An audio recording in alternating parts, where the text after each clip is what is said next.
जी students, आज हम discuss करेंगे फंक्शन ऑफ किडनी।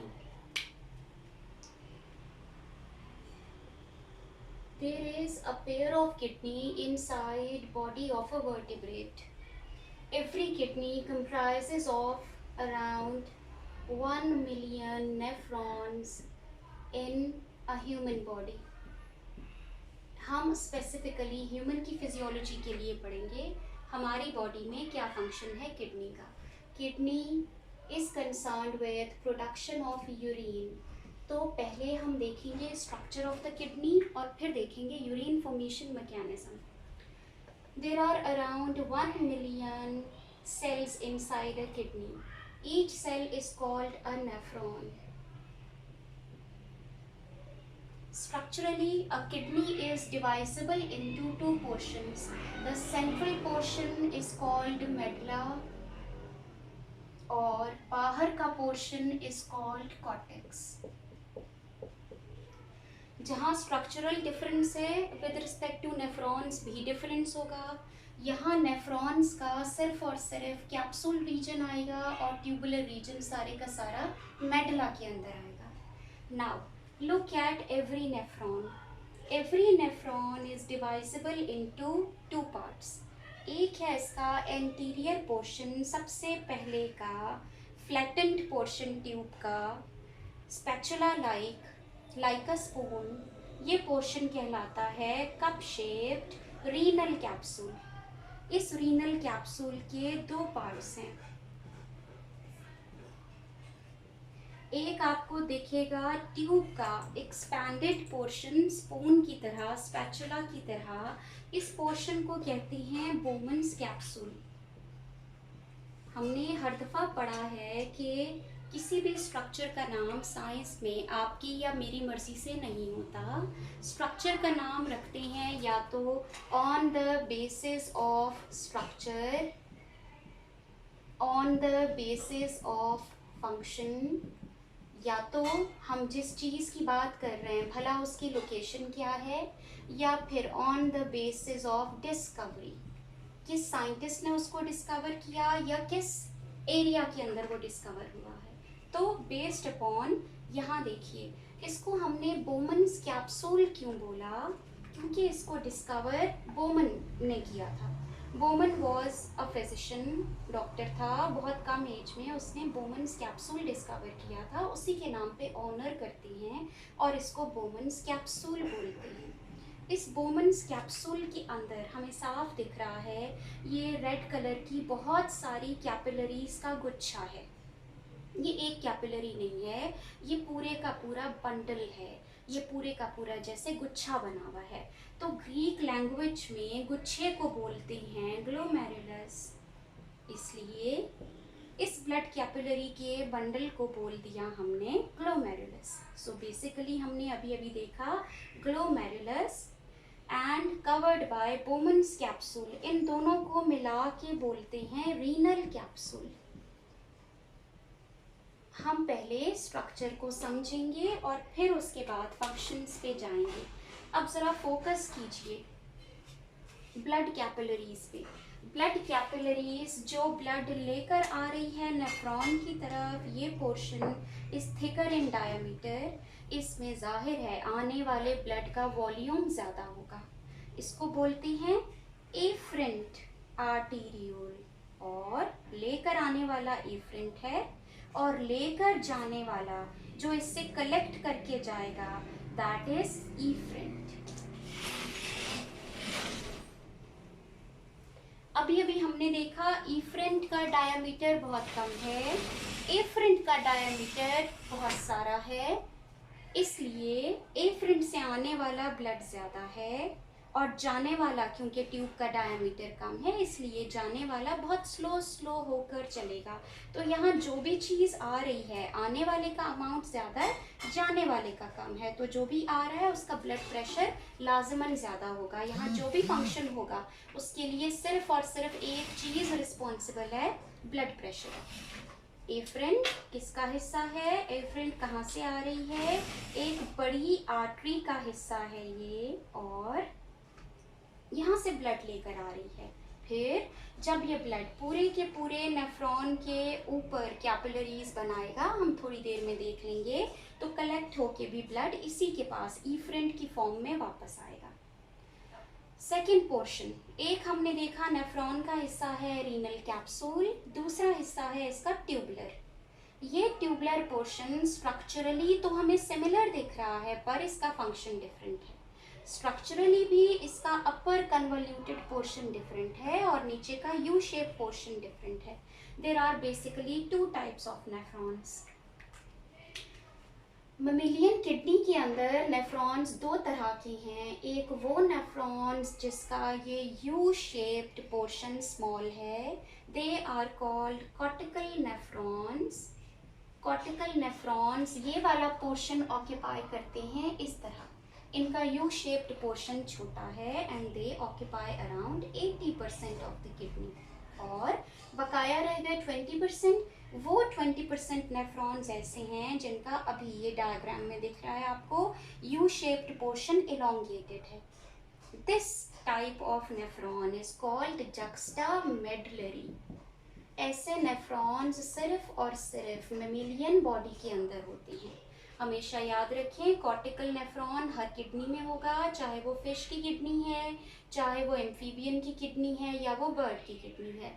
पर अगर if it is mammalian kidney, mammalian kidney में जक्स्टामेडुलरी नेफ्रॉन्स भी होंगे 20%, 1/5 पोर्शन ऑफ द किडनी ये बनाएंगे, और कहीं ज़्यादा इफेक्टिव हैं वाटर रिटेंशन के लिए बकाया सारे वर्टिब्रेट ग्रुप से। दिस ट्यूबुलर पोर्शन के 3 हिस्से हैं। सबसे पहला पोर्शन ये वाला, सबसे पहला पोर्शन इज ऑक्यूपाइंग, पहला portion close to Bowman's capsule. Closeness, पास होना, नज़दीक होना को कहते हैं प्रॉक्सिमिटी। इसलिए इस पोर्शन का, इस वाले एरिया का नाम हमने रख दिया प्रॉक्सिमल टिब्यूल। और ये वाला पोर्शन ट्यूब का जो दूर है, सबसे अवे है, सबसे दूर है, डिस्टेंस पर है, किससे वाला, बोमन्स कैप्सूल से डिस्टेंस पर है, इस वाले एरिया का नाम रख दिया डिस्टल टिब्यूल। इसको प्रॉक्सिमल बोला क्योंकि ये पास है बोमन्स कैप्सूल के, और क्योंकि ये डिस्टेंस पे है इसलिए इसको डिस्टल टिब्यूल बोला।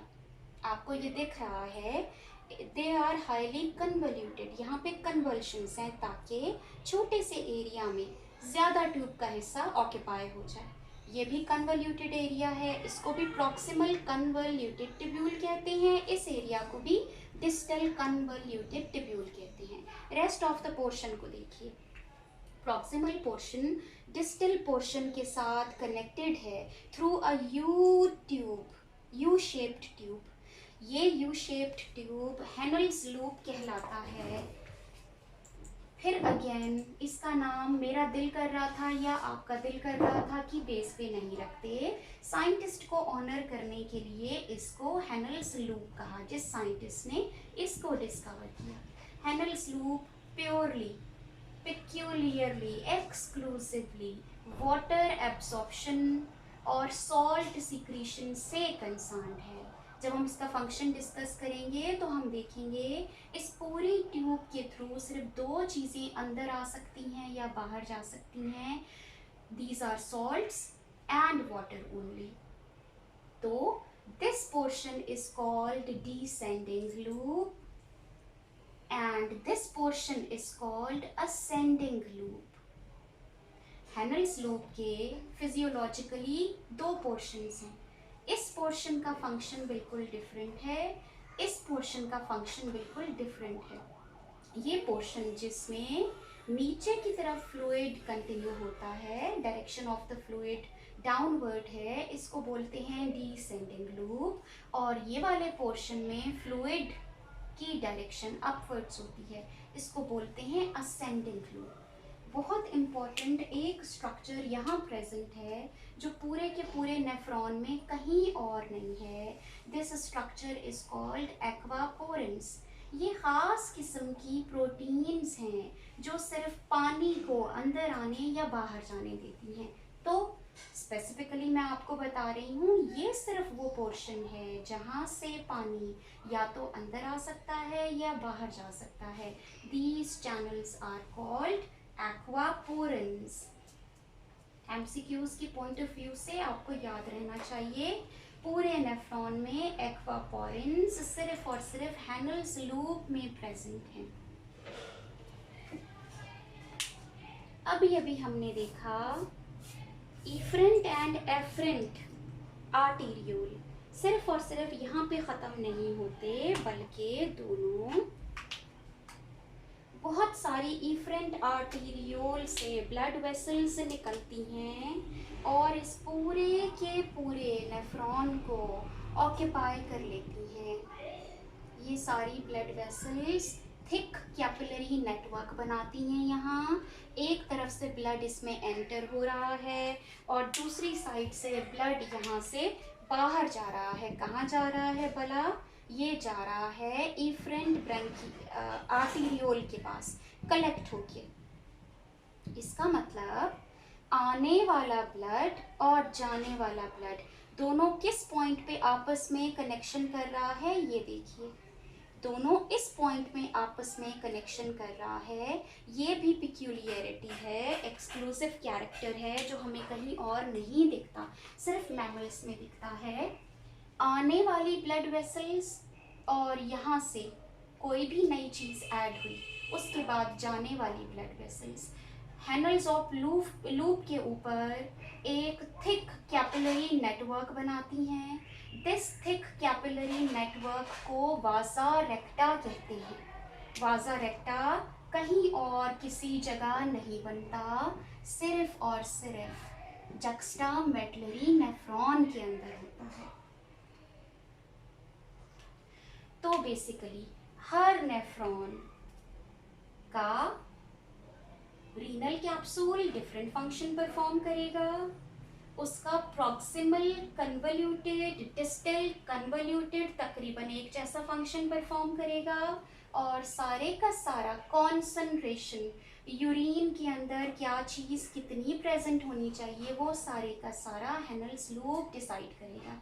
अभी अभी हमने देखा आने वाली ब्लड वेसल से जो कैपिलरी बन रही हैं और यहाँ से नई चीज़ें ऐड होकर इफरेंट की फॉर्म में जाने वाली कैपिलरीज, इन सबको पेरी ट्यूबुलर कैपिलरीज बोलती हैं। ये सब कौन हैं? ये सब जो नेफ्रॉन के ऊपर आके नेटवर्क बना रही हैं, नेफ्रॉन में होने वाली सारी चेंजेस के साथ इनका कनेक्शन है। ये सारी कैपिलरीज कहलाती हैं पेरी सराउंडिंग, चारों तरफ से घेर ले। किसको घेर ले भला? इस ट्यूब को घेर ले। नेफ्रॉन ट्यूब लाइक ही तो है, इसीलिए इस कैपिलरी नेटवर्क का नाम रखा गया पेरी ट्यूबुलर नेटवर्क।